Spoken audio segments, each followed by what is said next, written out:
Here we go. I'm going to start today going from timidity to self-confidence. Let me start with my own story. Some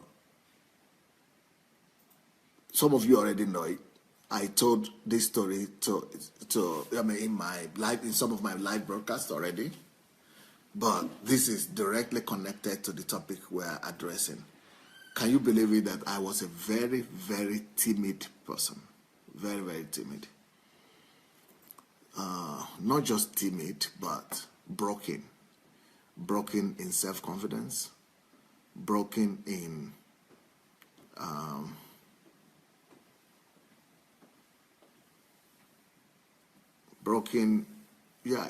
in self-assurance. Yeah, I was a victim of fear, intimidation, anxiety. Let me tell you how bad it was. In Africa, when we were growing up in Africa, especially if you grow up in the part of Nigeria where I grew up in, it's called Ijebu. Ijebu, that group of people, that tribe, that nationality, or that part of Yoruba people, they are Yoruba people in general and Nigerians in general, but the Yorubas and especially the Ijebu people, the Nigerians are known for the good life, right? And partying. That's Nigeria in general. But when you take the Ijebu people, the Yoruba people, partying, Owambe, and things like that, they are renowned for it. But when you take the Yoruba people, the most renowned out of others for partying are the Ijebus. But that's a very bad culture in the sense that it is, on one hand, there could be a good aspect to it, but it's bad in the sense that people live frivolously. People live a trivial lifestyle. And so life is regarded as a kind of frivolity, as a kind of enjoyment. People want to live their life as if life is about pleasure. But that's one of the greatest deceptions that anybody will ever engage in. That's a lie. Life is not about pleasure. Life is about many things, but not pleasure. Pleasure is part of life, but pleasure should never become the purpose of life. But unfortunately, I come from that part of the country where partying, pleasure, is the centrality of their lives. So growing up in the village, one of the constant images that you will see in my village is that you have parties every weekend. That was good for me a little bit because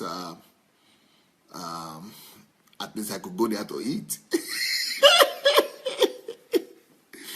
Those parties, burials, they always do burial, funeral. So those afforded me the opportunity to go and eat some food that I couldn't eat at home. And but they will always like to challenge the youngsters, the young kids, to go forward and dance. They always push you to dance. I don't know where you grew up or if you had that kind of culture where you are coming from.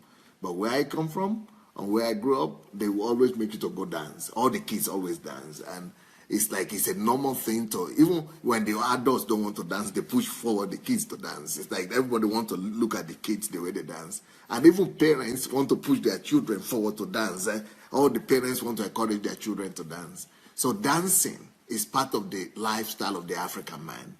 Dancing is part of the life of the African kids. So from childhood, Africans dance and sing. They just, sporadically, sing and dance. And so it's part of our life. But do you know?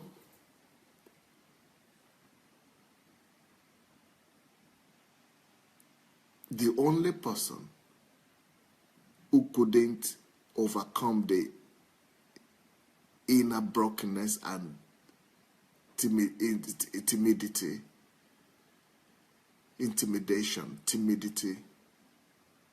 to go and ever dance in the old village was me. That's very strange that a kid would be so ashamed and intimidated he would never go and dance. especially when all the kids, every day, every week, people are dancing. There's only one kid that would never be bold enough to step into the dancing floor and dance. There were many factors to that. And there are always many factors that contribute to lack of self-confidence.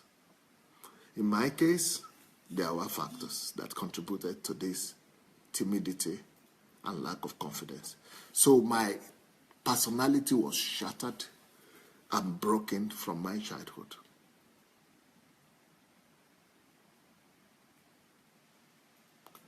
As a matter of fact, I think everybody who ever knew me growing up will tell you that they still don't believe. Even people who see me on television and in newspapers and see my name, they still doubt that I'm the one. Because it's not possible for somebody to come from where I'm coming from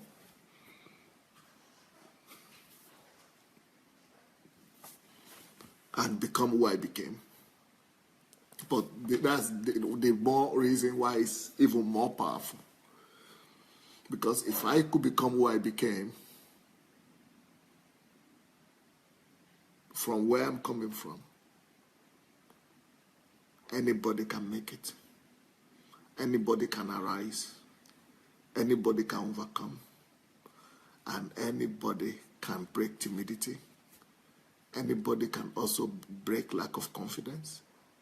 Everybody, anybody, no matter how bad your story is, and no matter how deep you have been in timidity, fear, no matter how deep the dungeon is, and no matter how dark the night is,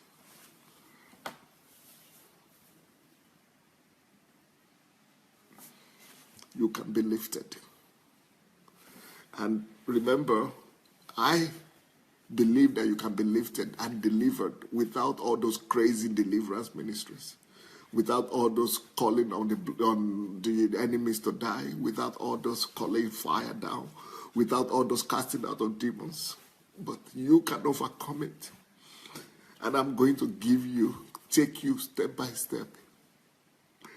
I'm going to take you step by step through the path of coming from such a deep, deep dungeon into becoming a worldwide personality.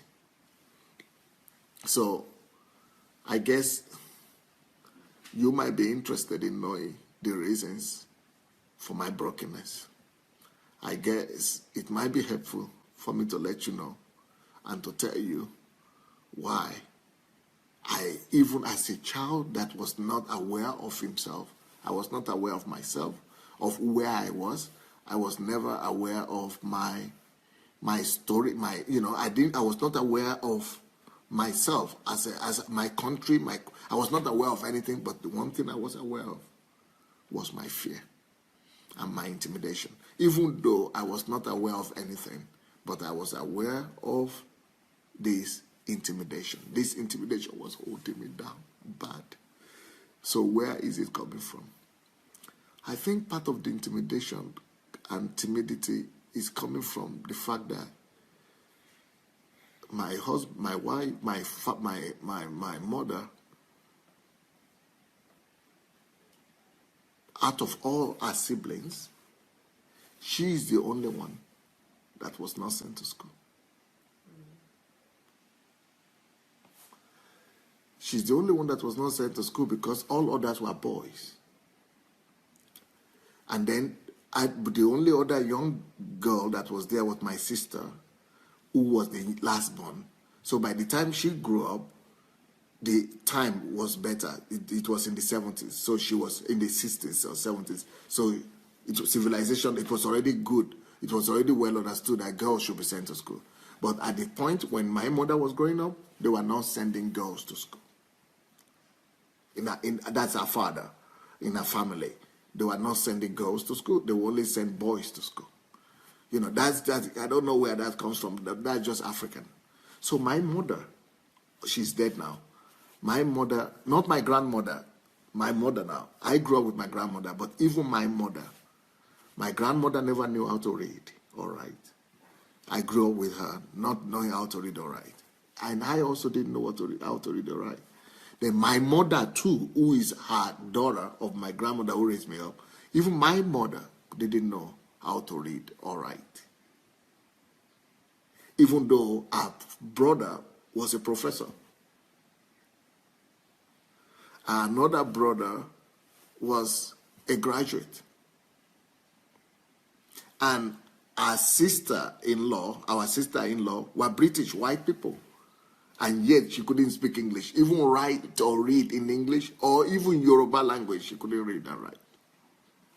So in my family, because of that, and because even though I didn't grow up with my mother and I didn't know her, but that also already put that seed of rejection in me, even though I was yet to be born, because she was the least in the family. And because she cannot read, she cannot write, so I think she had been intimidated already in the whole family and in the whole surrounding. She was hardworking, but she was regarded as retarded.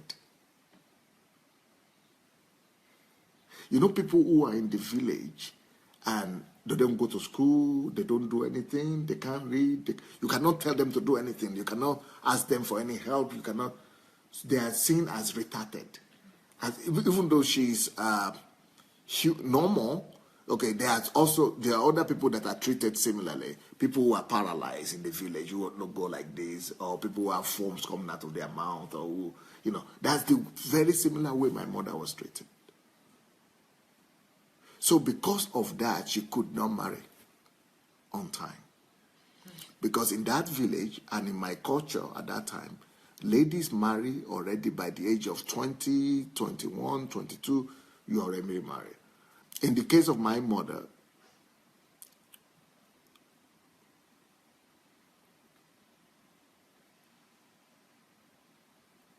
even though she was not retarded like that, but she was almost like retarded because she couldn't read, she couldn't write, she couldn't primitive. So nobody wanted to marry. At that point already, men were getting more advanced. They didn't want to marry. At least you should be able to read in Yoruba language. At least you should be able to write in Yoruba language. But in the case of my mother, instead of her going to school, and the reason why she couldn't even read in Yoruba language, she didn't even go to primary 1 or standard 1. But because she could work hard, so they will always take her to go, and she will be the one everybody is taking. She was just like a house girl for the whole family. She would just be the only thing she could do is to go and carry something physical labor. So because the only thing she could do was physical labor, everybody just knew her for that. So she couldn't get married. And that became a problem in Africa when you cannot marry. When all the girls in the village are married and you are the only one who has not married and couldn't marry, it became like a kind of, especially when you are in a village setting. So it became just like understandable. Oh, of course, who will marry her? Of course, she's the only one that is not married now. So that's okay. That's just understandable. I mean, who will marry her? I mean, she's just like the girl that's just running about here. She's nobody happy. How can she marry?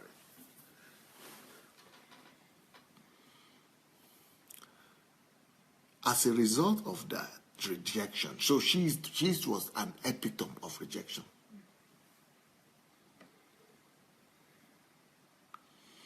As a result of this rejection, people in the village and relatives, so my grandmother, who was caring and concerned for her daughter, that she was now 26 and she was still not married.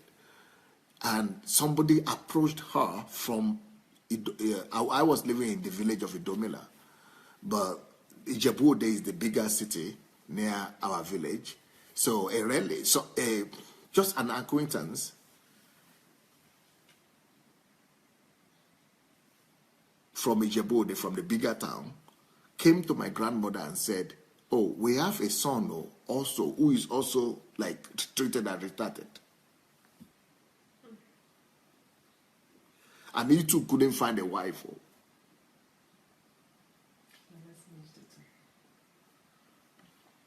He's also going older, and he's not getting a husband. He's not getting a wife, sorry. And your own has been left. So the two people who are left who are left out in life. Life has forgotten them. Life has left them out. They have been left behind by life. Maybe we could connect them. And that man who was to become my father, he said, nobody from my family should marry, from my mother's family should marry anybody like that. So my grandmother, first of all,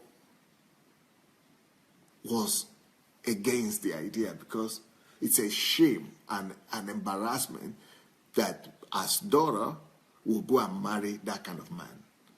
Because that man was not the status in the class, class of the city, of the village, even though we're in the village of 40 houses, and the guy was from his town, but he was even poorer than we who were in the village. And then my mother was from a king's house. She was a princess, kind of. Even though the father was dead, so she was no more a princess, they had another king. But her status was higher a little bit than the status of my to-be father. So this man, who was supposed to be my father, was known as Onipano.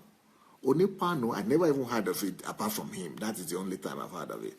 This is someone that is not, he's just roaming around the city, not losing his mind, but working also, hard worker. But he was always looking for job. He doesn't have a job. His job was to go from house to house, from all the surrounding villages, looking for. There is this thing we have in the village where I grew up. They used to have. My God, it was a time when they had just transferred from pot. You have the clay pot in Africa. All these things, all the cups, and they cook in clay pot. So most of the things they used to cook were clay, but it was the time when aluminium was being introduced. The cooking pots were now going from clay to the one similar to what we have now, to steel, but aluminium. It used to be aluminium those days. And then they eat. People, now we use plate to eat, right? But those days it was aluminium plate. I don't know if you remember the aluminium plate, and even fork. The fork and the spoons were aluminium made. So so that's what they call pano or something, scavenger, like a scavenger. So this man used to scavenge for, he used to go and scavenge for those aluminium materials. And it is the same material they used to use to roof the houses. So scavenging in my own area is, even up to now, anywhere in the world, people look scavenging, is regarded as one of the lowest of all trade. So what he was doing is to go to any house, because when you eat with that aluminium plate, sometimes it gets old inside. So what this man does is that he uses fire to melt the aluminium so that the hole will patch, and then they patch up the hole. And then the same thing when you cook, the same aluminium plate, you use it to cook, because the people were so poor, they couldn't buy new ones. Not just my family, all the families were so poor. They've never even seen the plate things like the ceramics like this, or eat with ceramic plate. But even the aluminium plate, they have to repair it so that they keep on cooking with it and they keep on eating with it. So this man used to scavenge from house to house and look for those plates and roof that are linking, and patch them up. But he didn't have a place of his own where people could take things to him. So he had to go look for the job, and he had to be going to do this.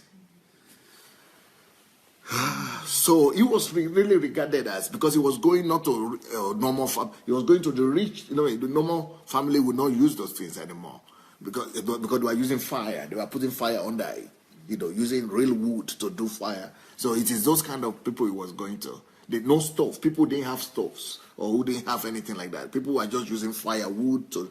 So it was.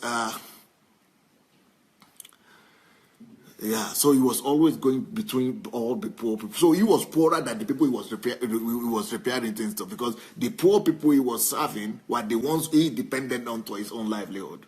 He needed them to pay him money to survive. So he was so poor.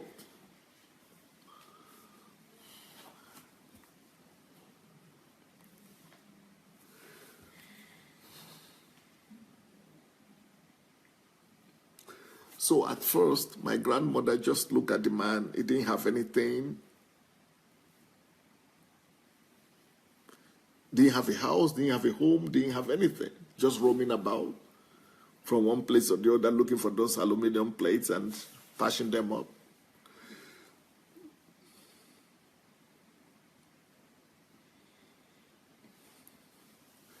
So my grandmother, first of all, refused. Let's go and share this. I think maybe this could bless somebody. No matter how hopeless people are, either it's in Africa or it's here in Europe, no matter how hopeless your situation is, there is God in heaven. That's why I cannot pass by anybody anymore. I cannot just afford to pass by anybody. I cannot bypass anyone. I want to help everybody. I'm always without money. I'm always broke because I want to help everybody. So my grandmother had refused to give a daughter because her husband was dead. My grandfather was dead. And he was the authority of the family. He was the successful king of the village. He was the... And so my mother was left with 7 kids. My grandmother was left with 7 kids in her 30s.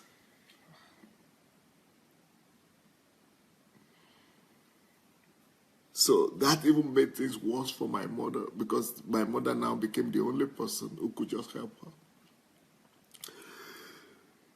And then since she was the only spinster in the village, without a husband, and it was becoming too shameful.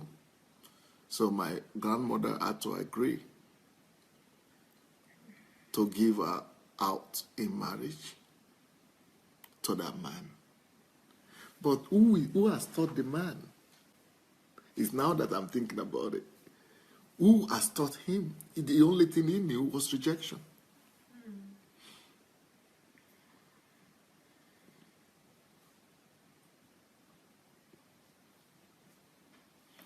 And he's been so rejected that he cannot even take care of himself.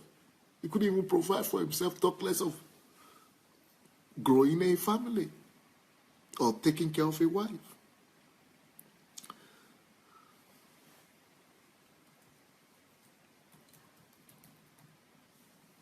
So, to cut a long story short, they married, but they couldn't do elaborate marriage because he didn't have money. My grandmother was having 7 children to take care of. They didn't have money to do marriage. So they just did the traditional introduction and let my mother, you're just a joy that somebody was correcting her. Everybody convinced my grandmother that, you know, at least he's a man and she's a woman. They were not even sure that she would be able to have children, because they see her as retarded. They saw her as retarded.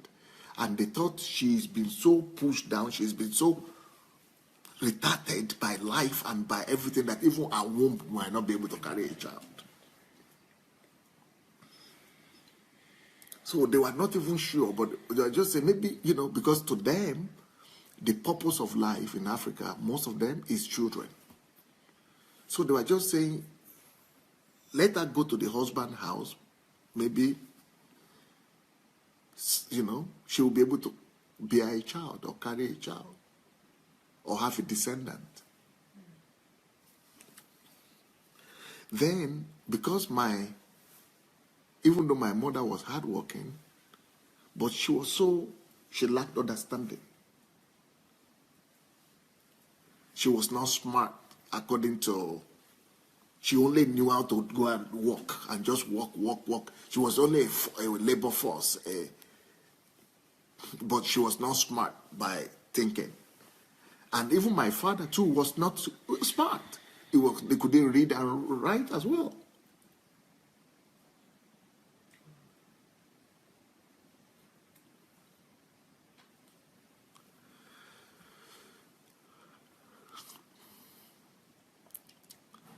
So I think it became violent. That is from one side. That is the story that my family side, my grandmother's side, told me that it was violent. But when I grew up and we now decided to ask my mother, what about it? Why did you leave? She told me that our family, my grandmother and the family, said he was too poor, that he had never been violent to her. That he never beat her and he never was violent to her. That it was okay, that they were okay, but they were so poor. That she was so poor, he was so poor that they couldn't keep on looking at their daughter living in such abject poverty. She was just working from day to night, nowhere to sleep, nowhere to live, nothing to eat. That when they saw her 6 months later, they thought maybe she had been violent to her and had beaten her, and that's why she had looking so haggard, ragged, and so totally, they couldn't believe it 6 months later when they saw her. So the family had to gather together and take the hard decision. And the hard decision that even though we want this lady to be married, but we are going to lose her if she keeps on living in that family. She's going to die out of hunger. They don't even want, maybe she was weighing 50 kilograms when she went to marry. Now she's weighing 40-something kilograms. 40 kilograms or something. She's going to die out of hunger or out of abuse. They think it was an intentional abuse, but my mother said no. They were having a good relationship. There was no abuse. But just they were too poor. And she had lost so much weight and she was so emaciated. The family decided to collect her, to take her away from the man.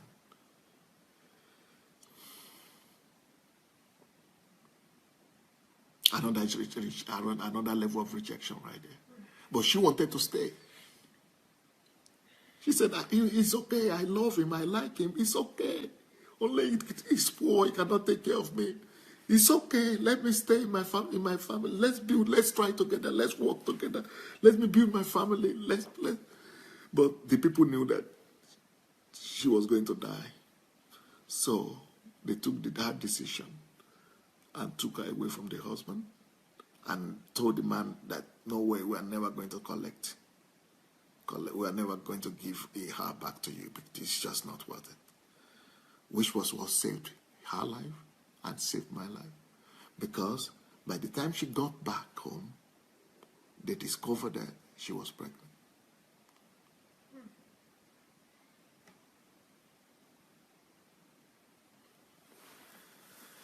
So then my grandmother said, okay, no problem. I will take care of this child, because if they had given birth to me in that family, if she didn't die, it would have, I would have died of malnutrition or something. So my grandmother was still doing better, even though she was poor, but she was doing better. And then they took me back to the village I was in the stomach, but they took my mother back. And she was 6 months pregnant, as I heard. And so she began to live with her parents, with her family. But when it was time for her to give birth, 9 months, she couldn't deliver. She didn't have this. She couldn't deliver. And in those days, you only deliver naturally. She couldn't deliver. I don't know why. She had so much, because she had never gone for medical consultation. She never, went for any. She couldn't deliver. She wasn't eating well. She was not fed. So Satan was out to destroy me from when I was. So 9 months, she couldn't deliver of pregnancy. 10 months, she couldn't deliver. 11 months, she couldn't deliver. So I was born only after 12 months of pregnancy.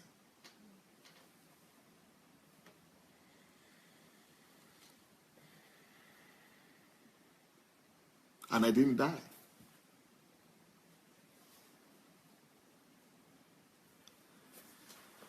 So that was my first miracle. But it's all about rejection. Every woman could go to the hospital and get delivered of a child. Another rejection. You see what was going on in the mind of that woman? She was losing her mind. That I got pregnant, but to even get delivered, I couldn't deliver. She was just rejected. Every cell of her body was crying rejection. She was taken away from her husband, family, a depression. Every part of her life was just rejection. Everything was just bad. Everything was just working against her. But I got delivered after 12 months. So everybody is 9 months in their parents' womb, but I was 12 months because there was no, cesarean section. So, but after I got married, after I got delivered, my mother went back to the farm because she had to work to help her mother, my grandmother, to feed the family. So, she just started working, and two of them would go to the bush to look for firewood and to cultivate farm and all that. And I'll be there. So, but I grew up not knowing that I had a mother. I grew up thinking that my mother was my grandmother because my mother was no more there when I grew up, when I started growing up. By the time I acknowledged myself, that I remember myself, the first time I remember myself was maybe 5, 6, but my mother was already not there. So but I never even knew there was any mother. For me, my only mother and father, I didn't even knew there was a father. I never even had the word father before.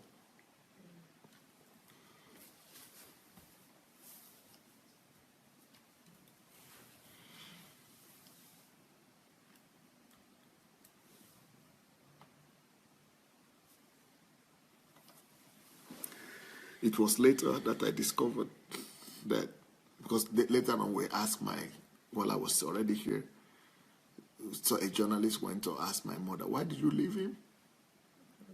Where were you?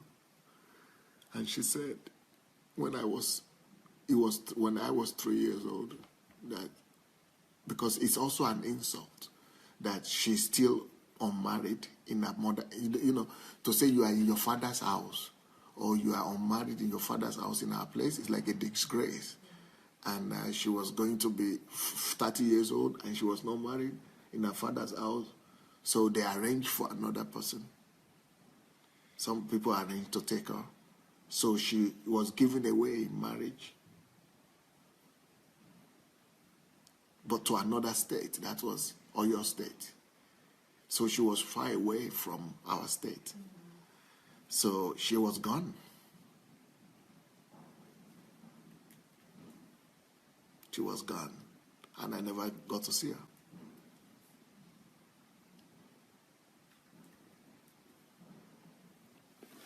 But meanwhile, when I started remembering myself, is that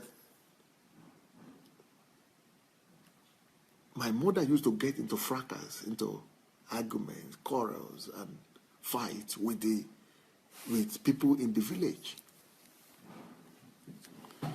And I used to notice that they were fighting over me. Because the people in the village will always call me, I forgot the name in Yoruba now, I think it's Omo Ale or something, Omo Ale? I think Omo Ale.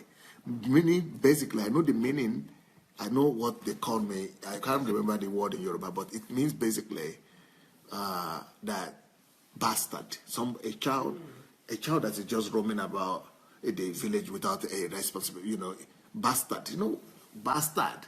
We can't account for your father. We can't see your father. Because in our own area, a child should grow up in the father's house. Every child has a father's house. Every child has a family house. So you have to have your own family house too. So how can you be growing up in that family Adelaja house when there is no man there? So they didn't know the story.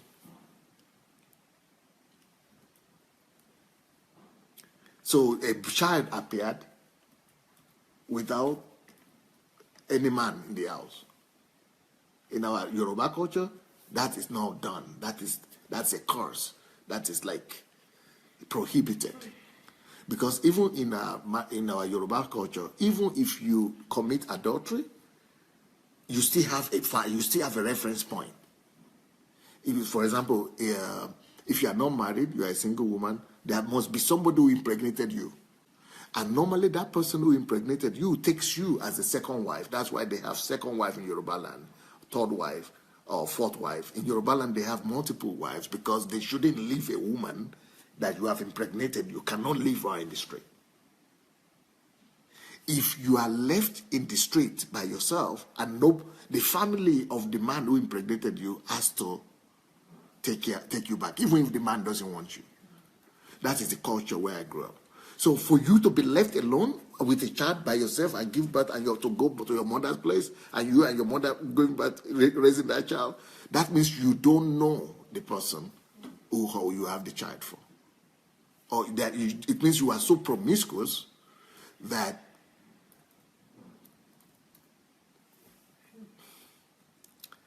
you couldn't recollect who to attach that child to.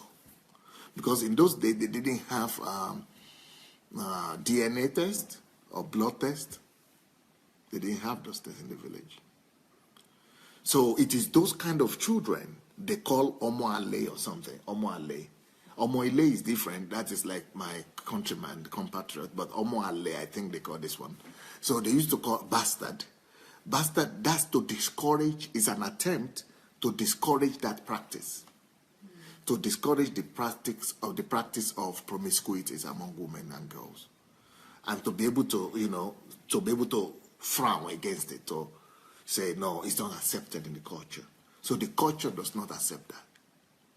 So some people will use that to be calling me. That's what they will call me instead of my name. So my grandmother, because my mother was gone even, so my grandmother would now be fighting and say, no, he's not Omale. He's not Omale, he's Omolong. Olong means God. So he is not Omoale, he is not a bastard, he is God's son. Because she couldn't say he has a father. They would say, go and bring the father. And nobody could bring the father because the father he just disappeared after that, in shame as well. And rejection too. He also felt rejection and just disappeared.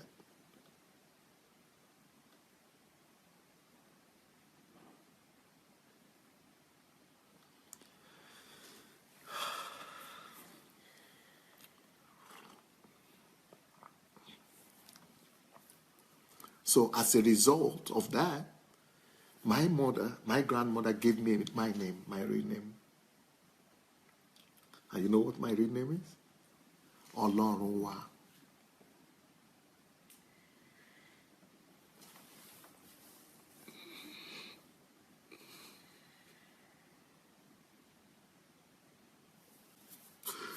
Which is translated, there is God in heaven.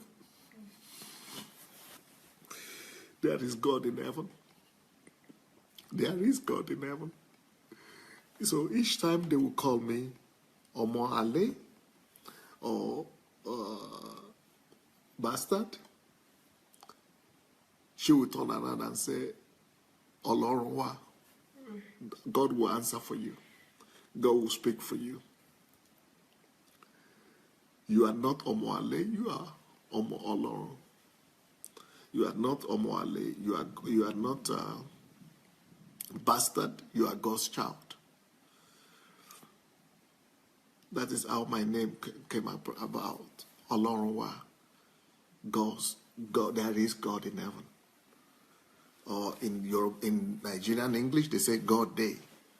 So it's a big story that there is God in heaven. There is God. There is God in heaven. So I grew up from my childhood seeing my mother fight, my grandmother fighting all kind of people. But I didn't know why she fighting them. They say I'm a bastard. So I told you also it's my second name. So bastard. So what is her problem? Why should that lead to fight?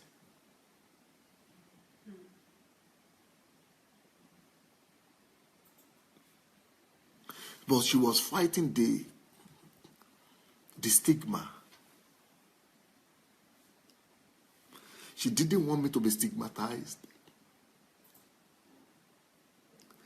You see the way. That's why I'm so. If you don't know, is the Olorunwa book somewhere here? If you have not read that book, Olorunwa, that is my biography. You need to read that book, Olorunwa, because that's my story. That's my story. You need to. It's on Amazon. Olorunwa. It's on Amazon. You need to read. You'll see the love that I have for my grandmother.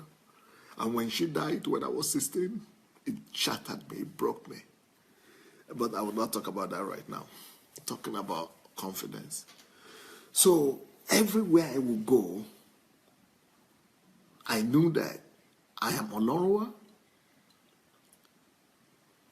by my mother, but by the community as a bastard. Then I began to be aware that that was bad. And that's why my grandmother is fighting for me. So will I now go to that same community, being in that same community, and go and dance? You know, I started my conversation with dancing and the African culture that says dance, party, dance, party. And I couldn't dance.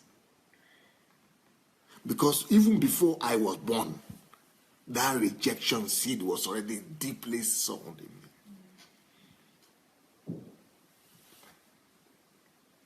Even while I was being born, when I was in my mother's stomach, that rejection was already part of my reality.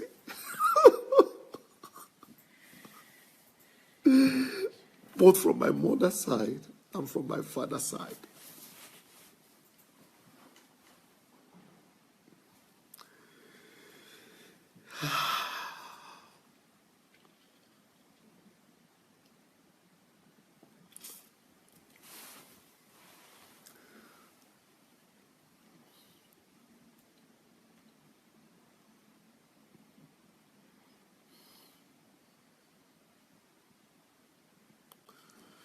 So I told you in the beginning of this broadcast that I was the only person in the whole village when all the kids will be brought forward, and I would not be able to dance. I would not just be able to get myself to do it. It grew so bad that it was now time for me to go to school. And then there was this leader in our side of the country who was a gracious man. I think the greatest leader Nigeria has ever produced. He was called Awolowo. He introduced free education. Thank God. Just before I was born, 7 years before, they introduced free education. So thanks to that, I was able to go to school. Then the federal government did free universal education. So I started going to school, but I would go to school without shoes. That is another form of rejection. I was different. I would go to school, I would not have uniform. Other people will have uniform. That was different. Other people had bags where they put there. I would go to school without bag. I didn't have any bag. I couldn't afford it.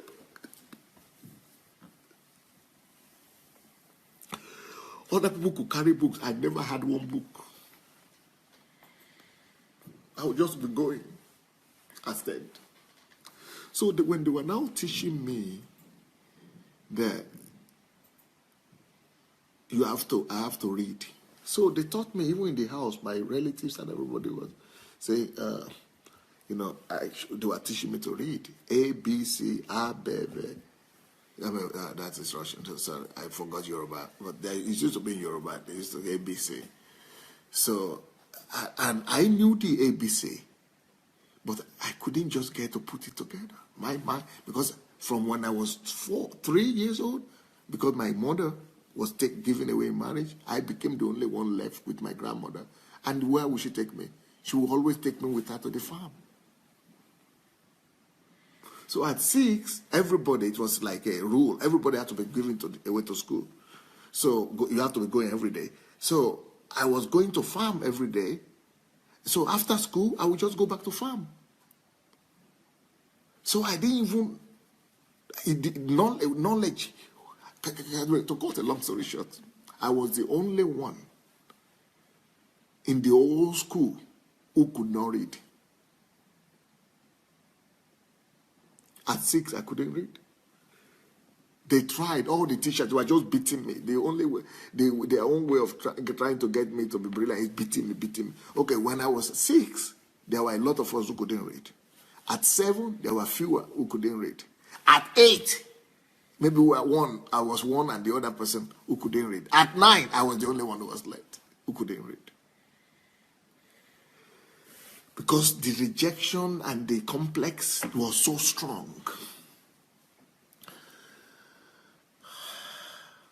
Nothing was getting to me. Nothing was going inside.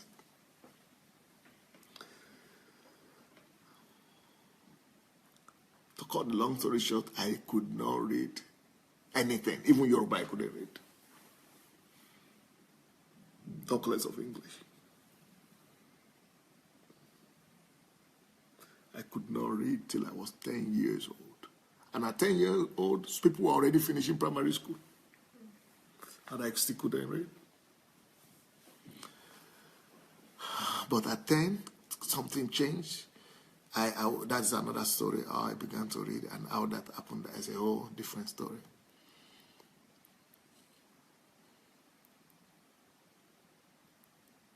So rejection was part of my life. Now, that is another form of rejection. Everybody is reading. They are all doing like this, eating me in the head and say, you are the only one. You are the only one who cannot read. You are the only one so dull. Why are you so dull? Why are you so...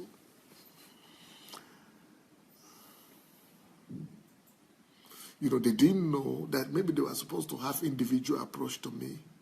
Because it is now, after I became 45 years old, that I discovered that my mind was working differently. But they didn't understand that. Anyway, that added to the rejection. I will also tell you the reason why I couldn't read apart from the rejection. My mind is wired differently. Next one. Each time you go to school, you need to always raise your hand to talk. You have to raise your hand to talk. You always raise your hand. I never raised my hand because I never even knew what to talk. I would just sit down there. Can you imagine a child going to school from primary 1 to primary 6? He never raised up his hand one day to talk. So the teachers, they just gave up. There were a few of us like that. They just give up. They don't even pay attention. So all the things they teach other people, mathematics or arithmetic, English, they just teach other people, but not us. Not, I was totally just like, we have to just go through the emotion. But there used to be a time or sometimes when new teachers would come to class. And those new teachers will sometimes be asking the students to introduce themselves. Because the teachers always want to get introduced to the class.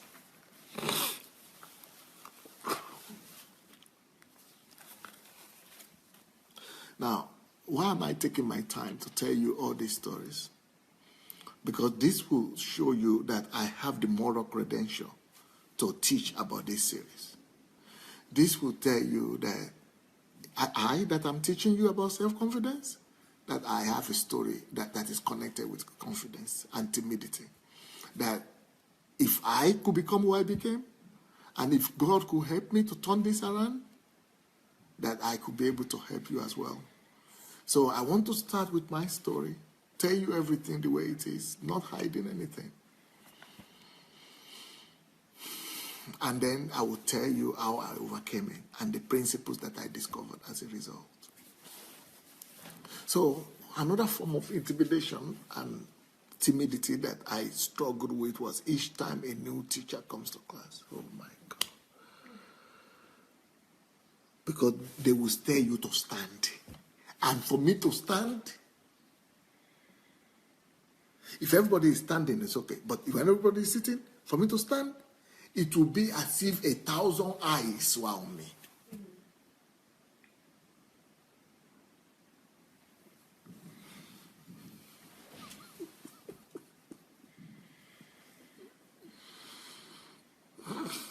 So I will stand and they say, "What's your name?"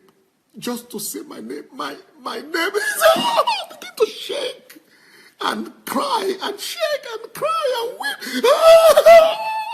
Fear. What do you call it? Panic.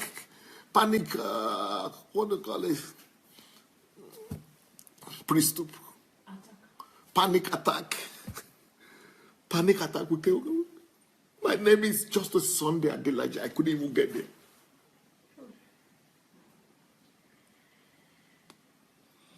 So my own was not just intimidation. My name is shame. I will feel as if thousands of eyes are on me. As if everybody is seeing my secret, my emptiness, my nakedness. As if everybody is expecting me to fail. As if everybody is expecting me to...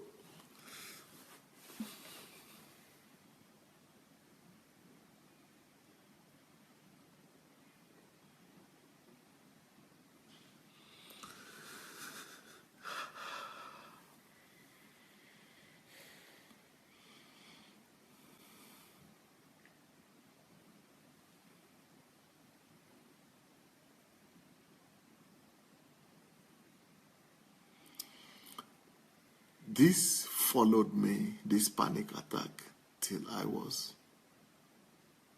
finished primary school, secondary school, till I came to Russia here. I couldn't talk. I never spoke. You know, I told you people sometimes, if you have listened to me, I said, I never spoke English before.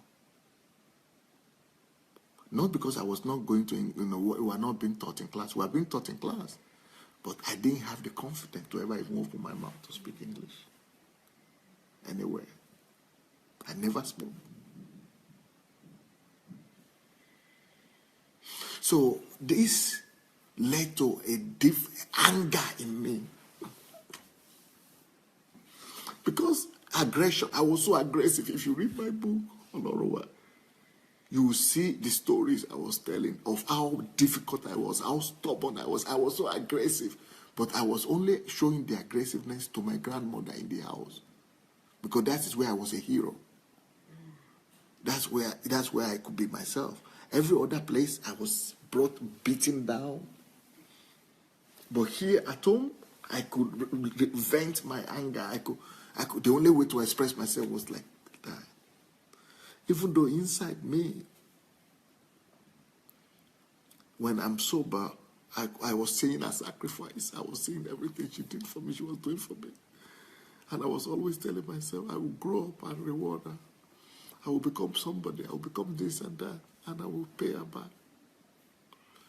But each time she forces me to do things, or, things like I'm angered, it always came out in the form of aggression.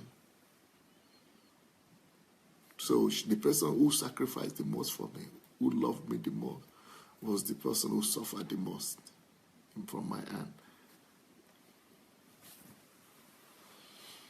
In fact, I will tell you even more. By the time I was 13 years old, that was the puberty stage. When you are already going to be an adolescent. I didn't know, and you started having interest in girls and everything. Because girls were not, things were so bad. that I attempted suicide. I thought of, attempted suicide 2 times at 13 and 14. The rejection was so bad, I just didn't know how to do it. I just didn't know. I know there is a possibility to take your life, but I just didn't know how to do it. I didn't know how it is done. That was what saved me.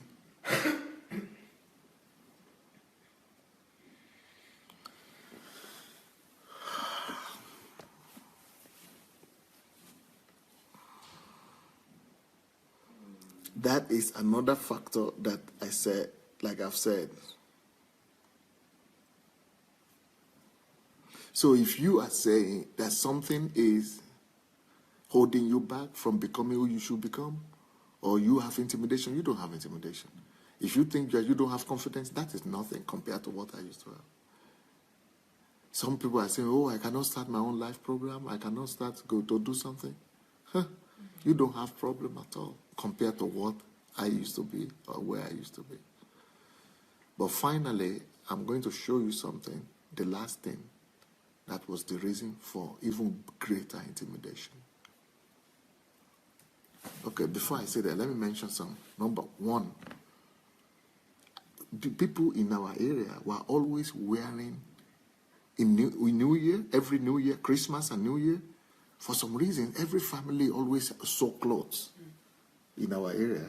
Every family always come up with new dress, something new. They buy something, even if it is once a year, they will buy a cloth. But they buy clothes and dress for family members and for the kids especially. Even if the parents don't buy for themselves, they buy something for the kids in the New Year. I used to notice. So when I began to grow up, I would notice that everybody is wearing something to church, and I'm the one who couldn't have anything to wear to church. Maybe my mother would give me our blouse, one of our blouse, and I'm a boy. So,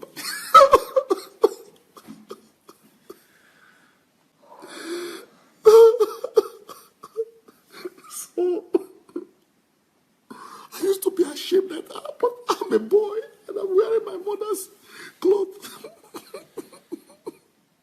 Because this was going on till I was 10, and I began to recognize myself that I'm, become self-aware.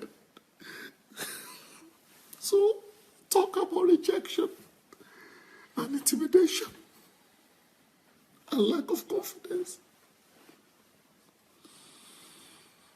I'm not even talking about what do kids play with. Toys. I never even saw toys in my life.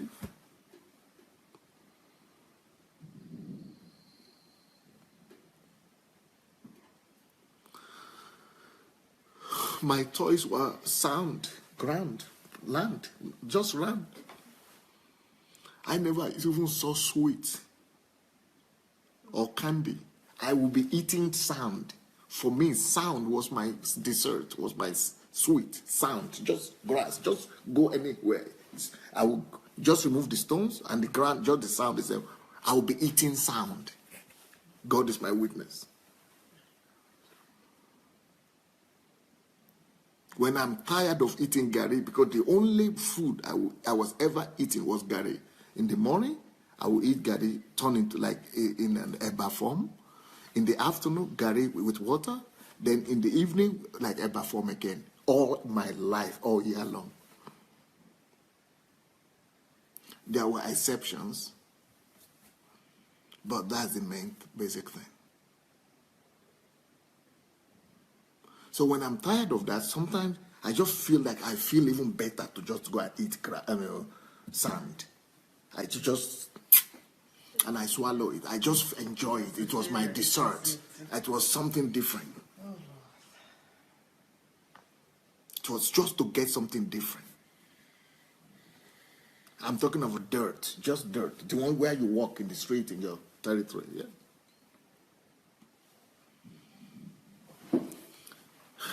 So, then all those Christmas, in our area also, in those Christmas and New Year, every family used to kill something.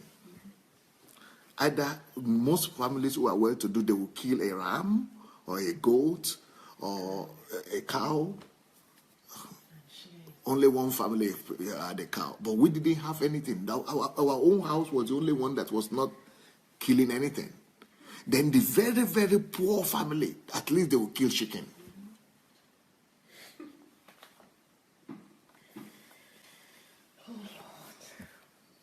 But we couldn't even afford a chicken for New Year or Christmas. So when I saw all that, I began to see all that. That just...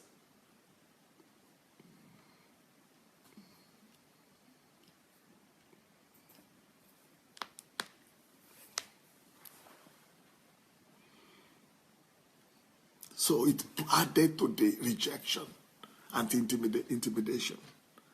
That, why is it that our family, okay, we couldn't afford a cow or a goat or a ram or, nothing. So only the families around will bring some things, some fish, some meat to us, they will share with us, the poor people.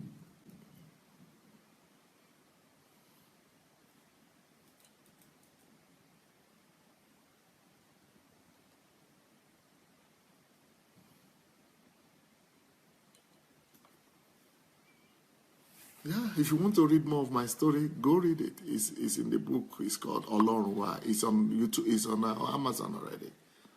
Olorunwa.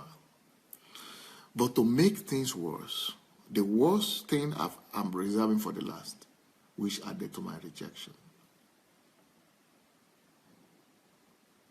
I told you that in the beginning I couldn't dance. I think we have to write a new book through this message today and call it Why I Couldn't Dance. Why I could not dance. About rejection.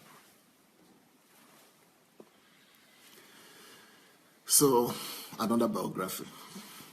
Because in that other biography, I told another story there.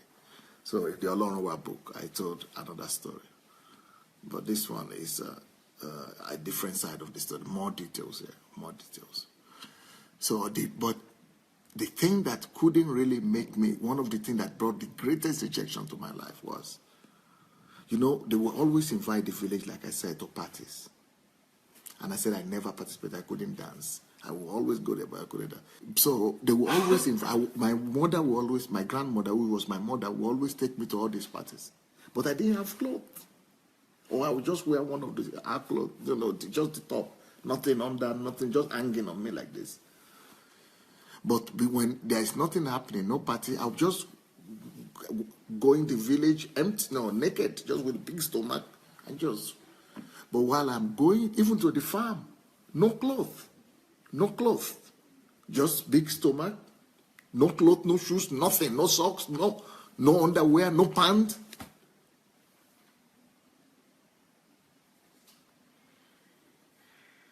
So because I was going about like that everywhere, anything that happened, especially going to the bush like that, is dangerous. Not that it's dangerous, it's hazardous, is because we are naked.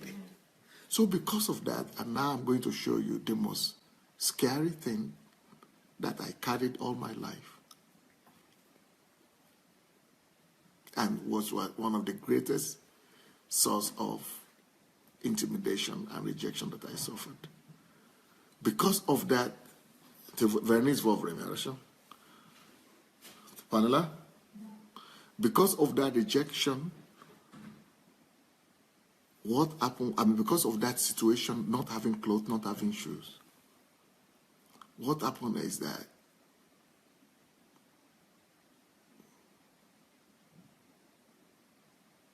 how do I even begin to tell you this? Anything that my body touches, and as a child, as I was running, playing or going to the bush to carry things, everything my body touches becomes a wound. Especially in the bush, there is just no way for you to go to the bush without running into thorns and thistles and things. Things were just tearing my body. My body was just being teared up. So, for as long as I could remember myself, I always remember myself with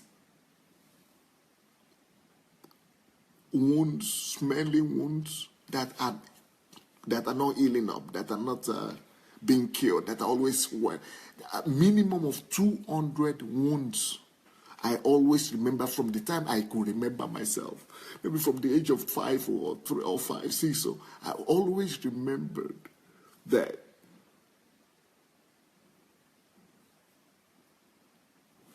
these wounds were all over my body, especially my legs.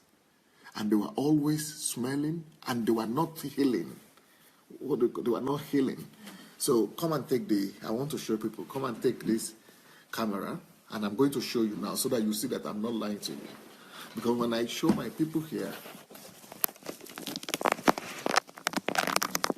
at least let's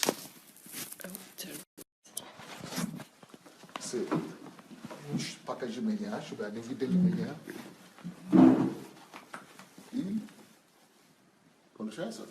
The light is not very good.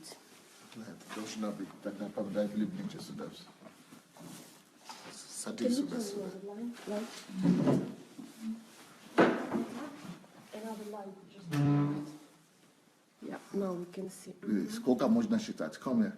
Come, try to go and come and count them.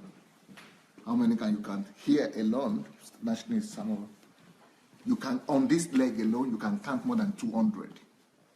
You see, how many will you count here? Yeah, it's everywhere. It's everywhere. It's everywhere. It's everywhere. It's everywhere. It's everywhere. Group neck. It's everywhere. It's everywhere. It's everywhere. The same with my body, back, everything. It's everywhere. Just one leg, I can count over 200 just on this leg alone. Let's go another leg. See, how many can you count it? It's everywhere. Because they're on each other. Yeah. And some of them are deep. Yeah. It's maybe one after the other. Because they don't get healed. Some of them, like this one lasted like for 10 years. Like I could remember. Just couldn't get healed. This one got to the bone. You see? Yeah. The bone. This one lasted like for maybe 15 years. It couldn't get healed. So I was always smelling. And I will have at least 20 flies. There is something they call house fly or something in flies. Africa. Flies. Just flies. Flies were always following me everywhere, smelling. So when we get to a place with my grandmother, they will always say they should leave me outside. Because nobody wants to spoil their own party.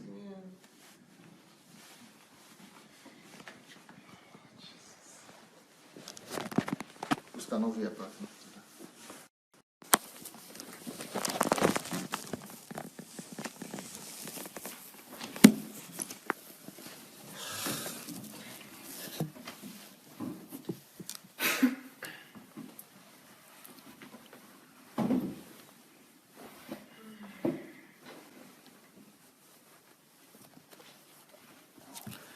Somebody was saying in this place, in this country, when I tell them about the wounds, they say, why didn't you go to the hospital? I didn't even know there was any idea of an hospital.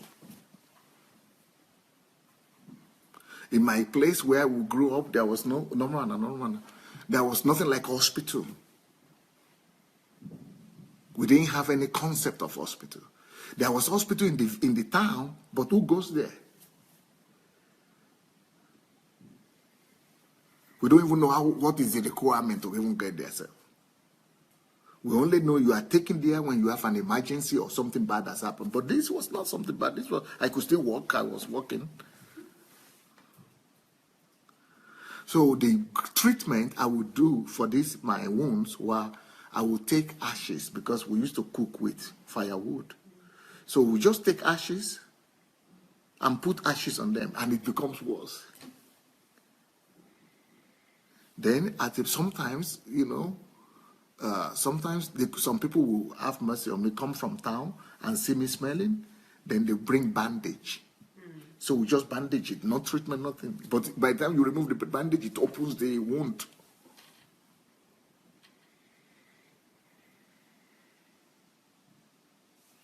So this is my story of rejection. This is the root of rejection. These are the things that gave birth to a deep rejection and feeling of intimidation and fear in me. Okay, for example, Shinwe is here. Shinwe and Anaba was my classmate. We got the scholarship together to come to this former Soviet Union. We met first at the airport. That was my first time of seeing an airport or a plane. She would tell you that I was always quiet. Because by the time, even when I came to this country, I was still having that timidity. So that's what struck me when I saw Shinwe. I had never seen a human being in my life who was so free. I cannot forget Shinwe for the rest of my life because she was the only person that I saw that was free, just expressing herself, just talking. And she noticed me that even though I was quiet, I was always quiet, they are silent. But she came to me to try to, say, why are you quiet? And just to talk to me.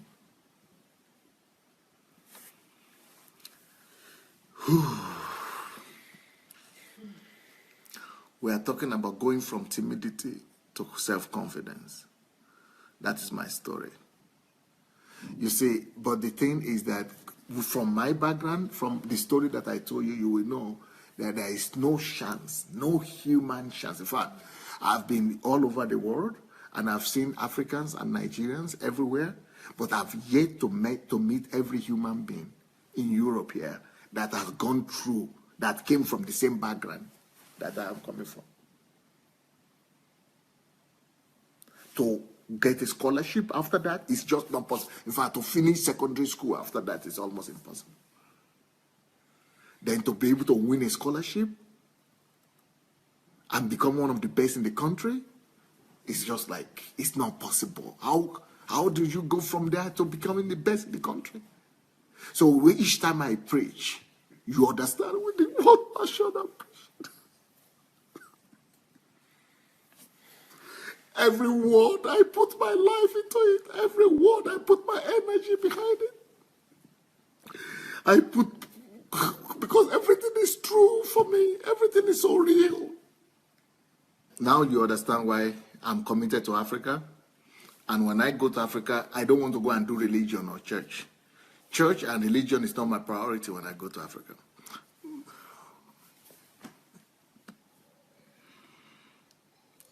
My priority are going to be people. People like me. People with the kind of background that I have. People in the village. People who are rejected. People who are down and out. And now you can understand why my ministry is centered around the people who are down and out.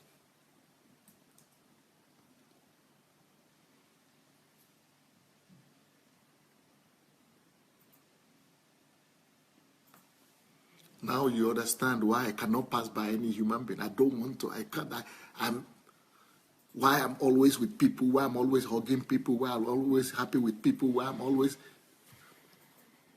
There is a story behind every success story.